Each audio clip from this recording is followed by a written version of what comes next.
milliliters. So it tells you how much medication to put on your electrode. Okay? Other ones take difference. And a milliliter and a cc are the same thing. So some of them will say cc, some will say milliliter. But you go by that on your electrode. Okay?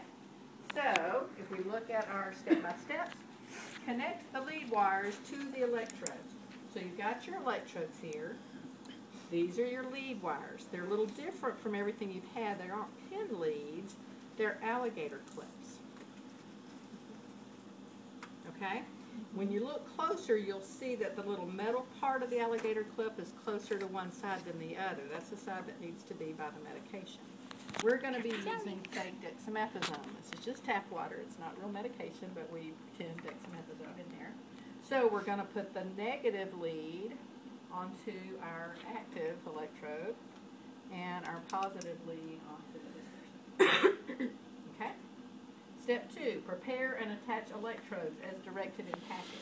So you've got to get the active electrode right. It has this little reservoir here. Okay? So you're going to get your liquid medication. You're going to get your syringe with a needle. And you're going to draw up 2 milliliters or 2 cc's. Now this one is a 5 cc or 5 milliliter syringe. If you've never used a syringe, you put this in the bottle with it turned upside down, and you draw the plunger back, pulling in the medication until the top of the little bottom part of the plunger is where you want it. Not the rounded part of the cusp and not this bottom part, but that part right there is right at 5 milliliters. Okay? If there's bubbles in there and you want to go a little farther and knock the bubbles out, squirt a little bit out, whatever, then you do so. Okay? But you try to get that amount. Now that's 5. You would go to 2. You pull in 2 milliliters.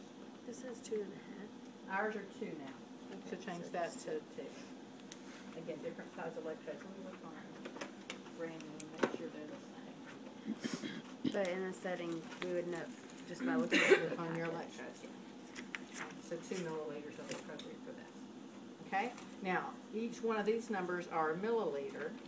If we, and you never, ever, ever recap a needle. We have to, because we're not throwing them away. We're not injecting them. We're just drawing up fluid. So just be careful. Don't spill. This is a 1 cc syringe. So you can use this, but don't go to 2. You got to pull a whole syringe up, pull another one up, whatever. Once you get the appropriate amount, then you don't inject it in this. Some of the units actually have a reservoir you have to inject. You just squirt it. Leave this paper patch on, or you'll be getting wet on the sticky part that won't stick. So leave that on, squirt it, and saturate that pad. Okay? Then you're ready to put these attached to the machine. So for channel 1 or channel 2, it has a 1 and a 2 on there. You can just plug it in. Okay? And then you're going to put them on the patient.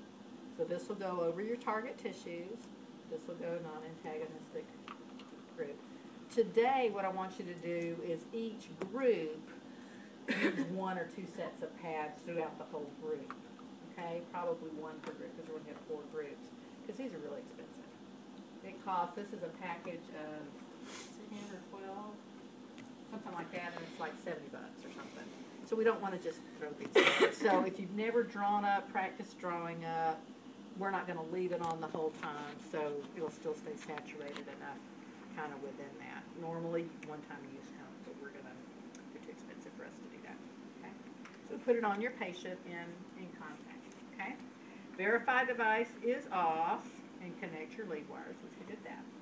If second channel is used, do the same thing for the second channel. Then you turn the power to on. So the little switch here, she's on. Okay? Now on the top, we have 4 little controls. It says S1, S2, P, and R.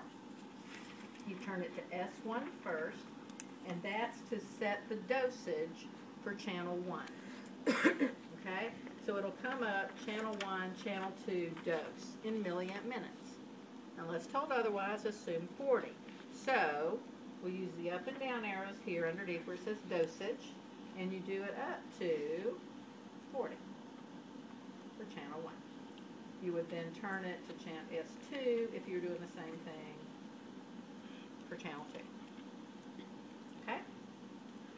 Then you move the treatment control to P. P stands for pause, which means you can preset the intensity that you want it to go to. And then when you switch it to R, which is for run, it will gradually ramp up to that. That's a great thing to do if you've treated this patient before. You know they can take 4. You can set it at that.